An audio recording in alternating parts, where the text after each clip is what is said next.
If you're between 60 and 80 and living with Sjogren's syndrome, and you can still do these 5 things, you're not just managing the disease, you're keeping the one thing most patients are terrified of losing: control over their own daily life. Before I adjust anyone's treatment plan, I assess how well their body is actually functioning day to day. Not just what the blood work says, but how their eyes feel, how their mouth works, how tired they are, how their joints move, and whether the disease has stayed contained to glands or started reaching further. And I've seen this difference up close. 2 patients, same age, same diagnosis, same antibody levels. One is out gardening and meeting friends for lunch. The other is exhausted by 10 in the morning and can barely get through a meal. The gap usually isn't random. After years of treating Sjogren's patients, you start to see the same patterns in the people who stay well controlled and independent into their 60s, 70s, and 80s.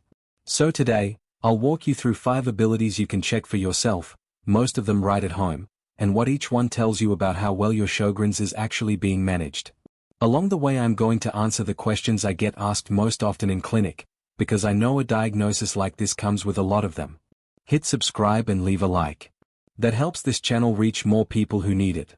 The goal at Health Inside is 200,000 subscribers, and every single person who joins moves us closer. And if you want the full Sjogren's symptom map guide with visuals, symptom breakdowns, and additional resources, type symptom map in the comments, and I'll send you the link to access it. The first thing I want to talk about is your ability to produce tears and keep your eyes comfortable. Dry eye is one of the hallmark features of Sjogren's, and it's often the first place the disease shows itself. When your tear glands are still producing enough moisture, your eyes stay comfortable through the day. No persistent grittiness, no burning, no blurring that clears when you blink. When tear production drops off, it's usually one of the earliest signs that gland function is declining further, even before other symptoms show up. Let's talk about why this happens in the first place. In Sjogren's, your immune system mistakenly targets your own moisture-producing glands, including the lacrimal glands that make tears. Over time, inflammation reduces the volume and quality of tear film, which normally has 3 layers: oil, water, and mucus, all working together to keep the eye's surface protected. When any of those layers thins out, the eye becomes vulnerable to irritation, and in more advanced cases, to actual damage to the surface of the cornea. A question I get constantly is, how do I know if this is just normal dry eye from aging, or Sjogren's dry eye? The honest answer is that you often can't tell from symptoms alone, which is why doctors sometimes measure this formally with a Sjogren's test, a small strip of paper placed at the edge of the eyelid to measure how much moisture is produced in 5 minutes. There's also a test using a special dye that shows areas of the corneal surface that have already been damaged by dryness. But you can get a rough sense yourself at home.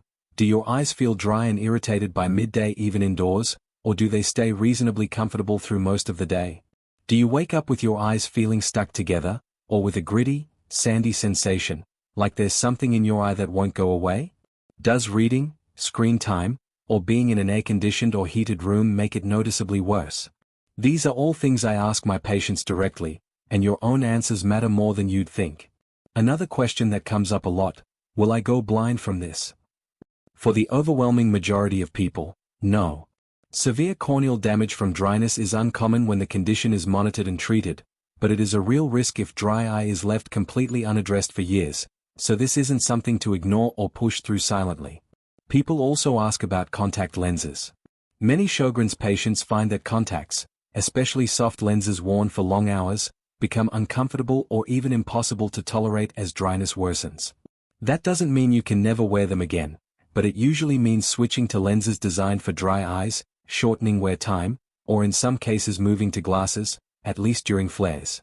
The reassuring part is that dry eye is one of the most treatable aspects of Sjogren's, and there's a whole ladder of options depending on severity.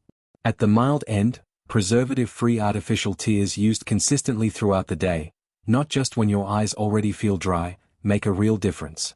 Preservatives in cheaper drops can actually irritate the eye surface with frequent use, which is why preservative-free formulations matter so much for people using drops many times a day.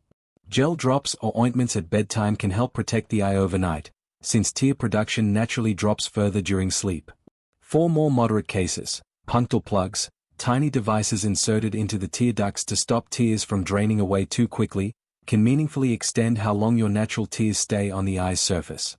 Prescription anti-inflammatory eye drops, such as cyclosporine or lifitegrast, work differently from artificial tears. Rather than just adding moisture, they calm the underlying inflammation in the tear glands themselves, and can take 6 to 12 weeks to show their full benefit, which is something patients often aren't told and then give up too early. Environmental changes matter more than people expect. Avoiding direct airflow from fans, car vents, or air conditioning right at eye level, using a humidifier in the bedroom, and wearing wraparound sunglasses outdoors to block wind can meaningfully reduce daily irritation without any medication at all.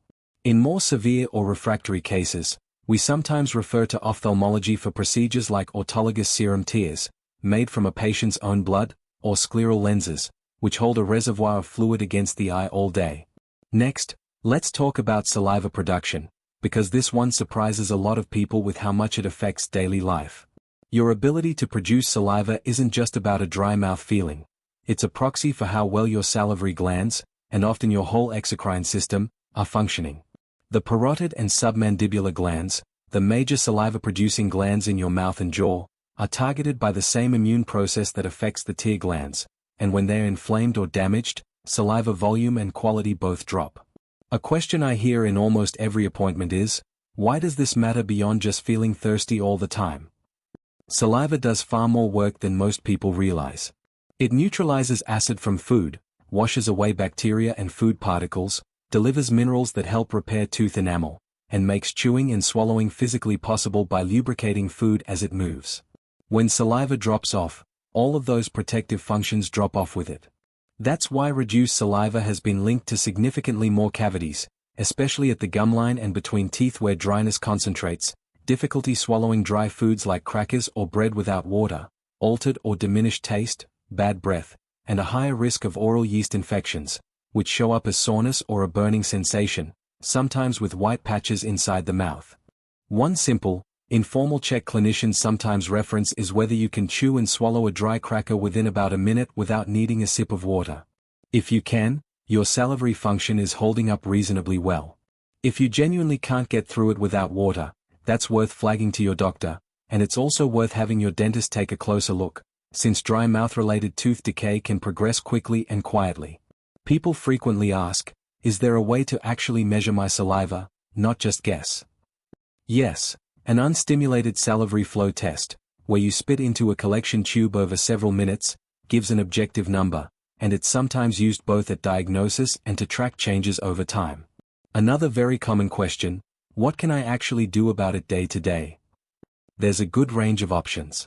Sugar-free lozenges or gum, particularly those containing xylitol, stimulate whatever salivary function remains and have the added benefit of reducing cavity risk, since xylitol doesn't feed the bacteria that cause tooth decay the way sugar does. Sipping water frequently throughout the day, rather than drinking a large amount infrequently, tends to help more, since dry mouth is often more about frequency of moisture than total volume. Saliva substitute sprays or gels can help, especially before meals or at night. For people with more significant gland damage, prescription medications like pilocarpine or cevimeline stimulate the remaining functional gland tissue to produce more saliva. They can cause sweating or flushing as a side effect, which surprises people, but for many it's a fair trade for a functioning mouth. Dental care deserves its own emphasis here, because it's the piece patients most often underestimate. Fluoride toothpaste, and in more severe cases prescription-strength fluoride gel used at night in a tray, along with dental visits every 3 to 4 months instead of the usual 6, can be the difference between keeping your natural teeth long-term and facing repeated extractions. I tell every one of my Sjogren's patients, your dentist is as much a part of your care team as I am. People also ask about diet.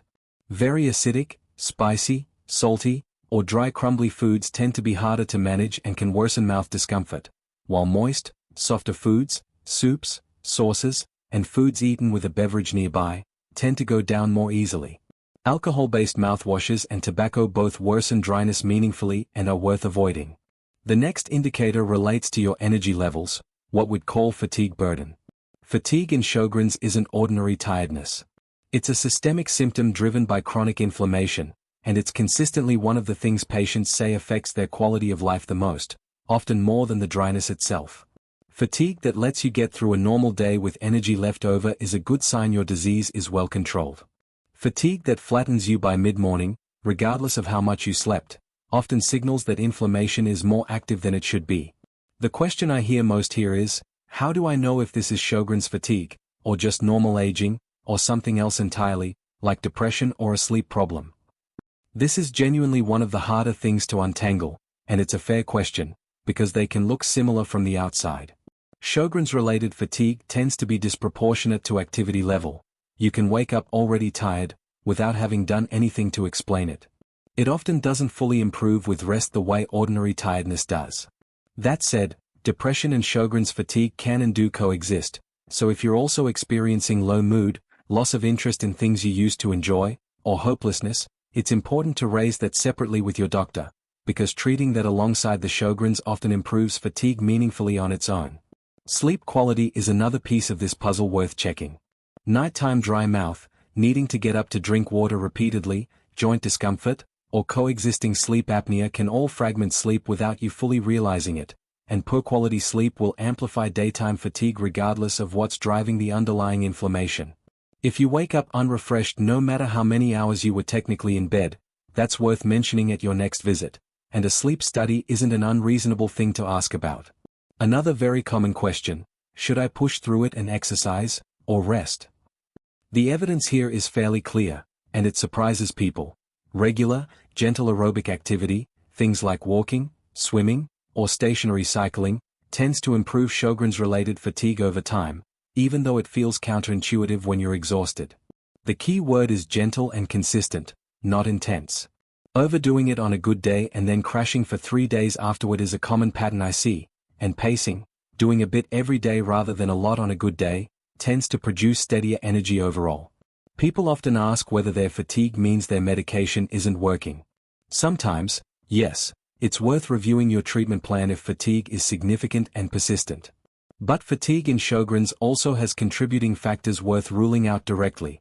Anemia, low thyroid function, and vitamin D deficiency are all common and treatable, and I check for all three in patients whose fatigue seems out of proportion to their other symptoms. In some cases, adjusting immunosuppressive or anti-inflammatory therapy does meaningfully reduce fatigue when it's being driven by active systemic inflammation rather than by any of those secondary causes.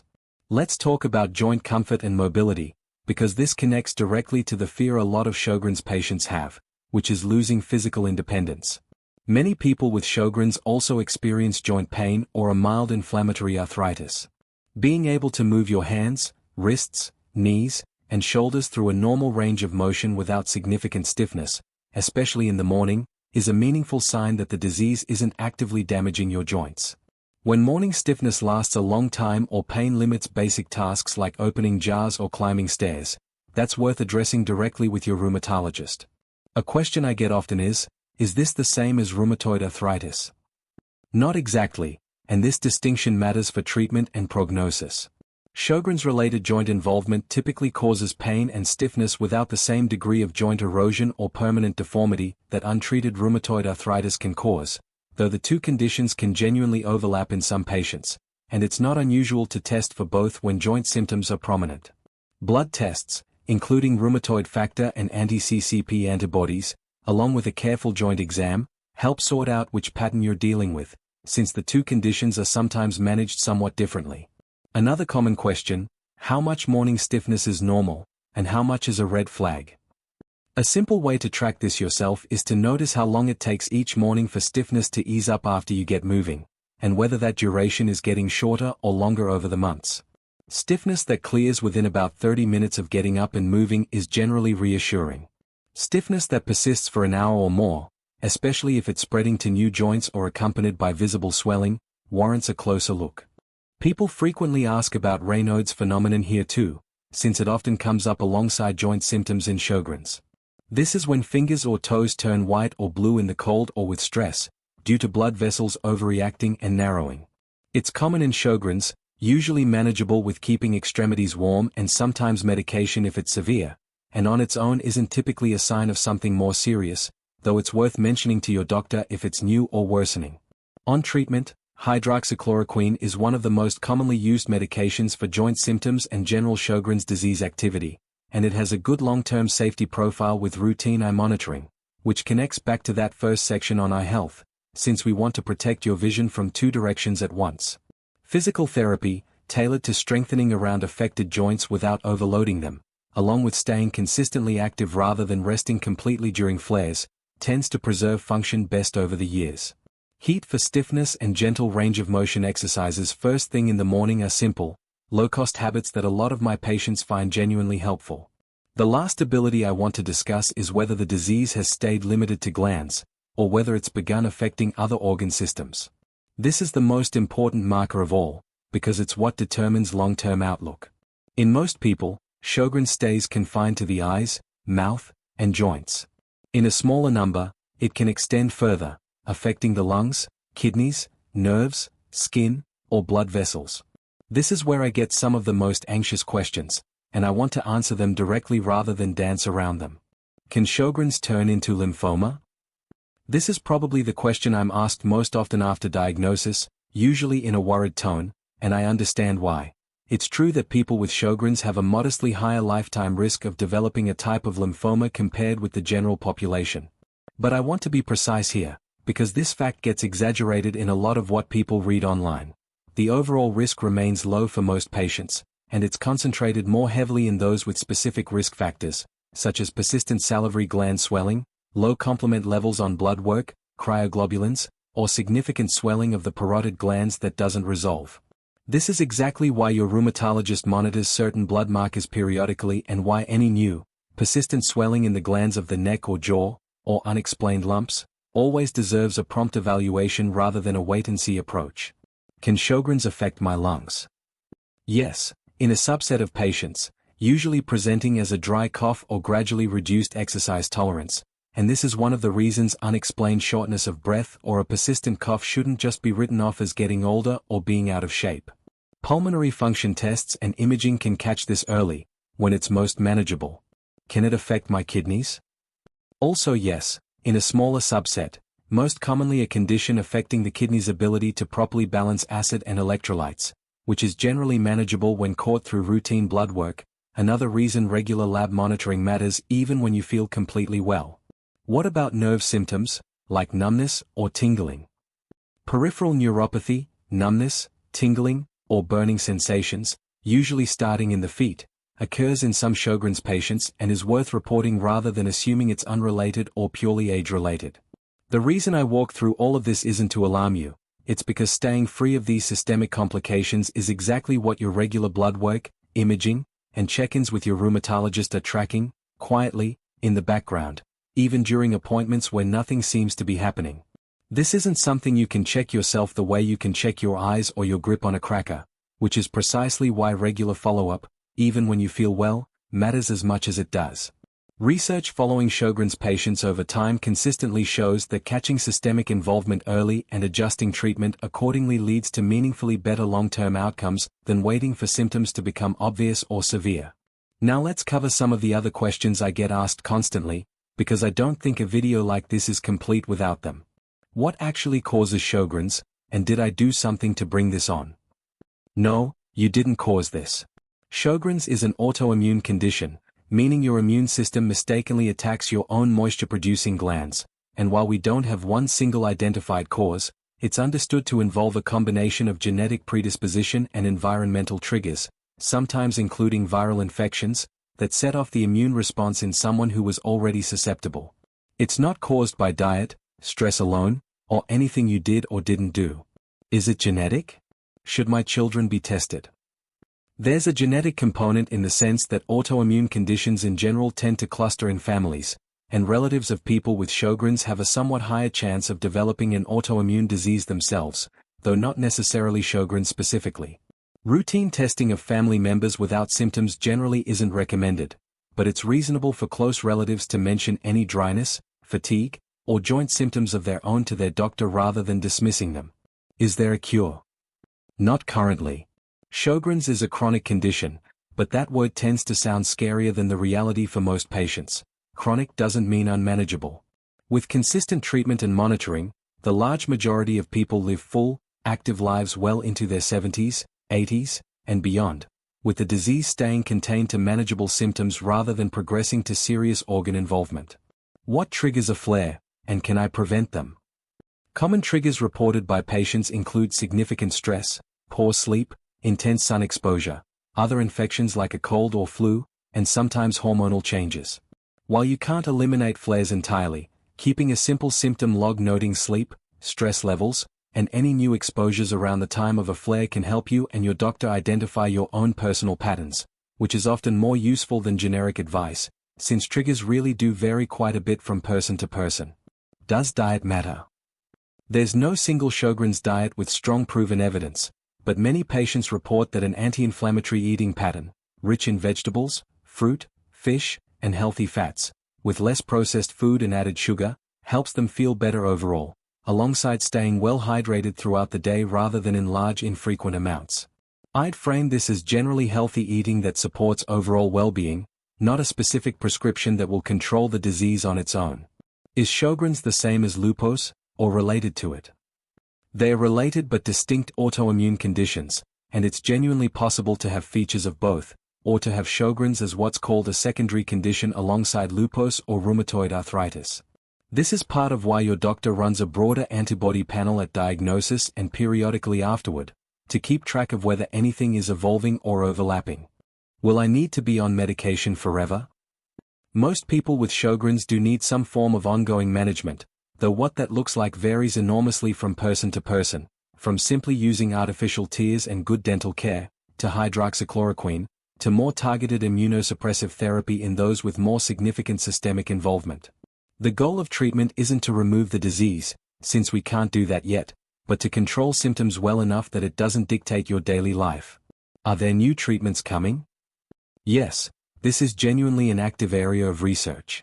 Newer biologic therapies targeting specific parts of the immune response involved in Sjogren's are being studied in clinical trials, and while none has yet become a universal standard of care the way hydroxychloroquine has, this is a field that's moving, and it's reasonable to ask your rheumatologist periodically whether any new options or trials might be relevant to your specific situation.